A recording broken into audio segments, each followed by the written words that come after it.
রাসূল সাল্লাল্লাহু আলাইহি সাল্লাম বলেছেন, মৃত ব্যক্তির জন্য ও সময়টা খুব কষ্ট হয় যখন তাকে তার গ্রহ থেকে বের করা হয় এবং তার পরিবারের সবাই তার জন্য কাঁদতে থাকে।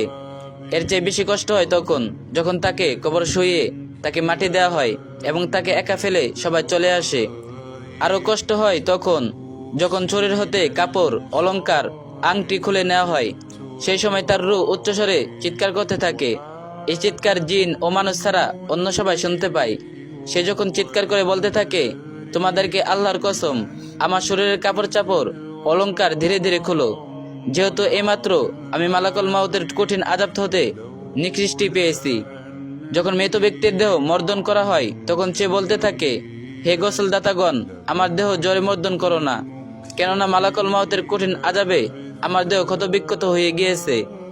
যখন মৃতকে কাফন পরানো হয় তখন মৃতদেহ বলতে থাকে, হে কাফন দাতাগণ, আমাকে এত তাড়াতাড়ি কাফন পরায়ও না, আমার স্ত্রী, সন্তান, আত্মীয় স্বজন, বন্ধু বান্ধবদেরকে শেষবারের মতো দেখতে দাও, তাদের সাথে এবারেই শেষ দেখা হবে, কিয়ামতের আগে আর তাদের সাথে আমার দেখা হবে না। তখন মৃত ব্যক্তিকে তার বাড়ি থেকে কবরস্থানে নিয়ে যাওয়া হয়। তখন সে বলতে থাকে, হে আত্মীয় স্বজন, তোমাদেরকে আল্লাহর কসম, এত তাড়াতাড়ি আমাকে কবরস্থানে নিয়ে যেও না, আমার বাড়ি ঘর, স্ত্রী, কন্যা সবার কাছ থেকে বিদায় নেওয়ার জন্য একটু সুযোগ দাও। আমি আমার স্ত্রীকে, বিধবা এবং সন্তানদেরকে এতিম করে যাচ্ছি, তোমরা তাদেরকে কষ্ট দিও না, তাদের প্রতি অবিচার করো না।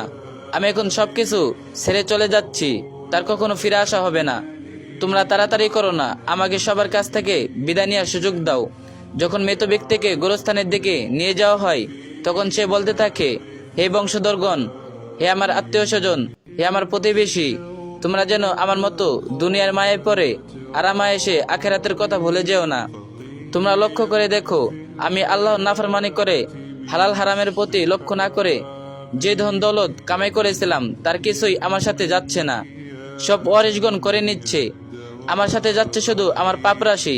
যাদের জন্য আমি পাপ করেছিলাম তারা বিন্দুমাত্র পাপের ভাগ নিচ্ছে না। যখন জানাজার নামাজ শেষ, কিছু লোক চলে যেতে থাকে তখন মৃত ব্যক্তি বলতে থাকে, হে বন্ধুগণ, তোমাদের সাথে আমার কত ভালোবাসা ছিল, এখন কেমন করে আমাকে ছেড়ে চলে যাচ্ছ? দাফনের কাজ শেষ করে আমার জন্য একটু দোয়া করে যাও। হে বন্ধুগণ, সত্যি তোমাদের কাছে আজ আমি অপ্রিয় হয়ে গিয়েছি, কিন্তু এমন এক সময় ছিল তোমরা আমাকে না দেখে একদিনও থাকতে পারতে না।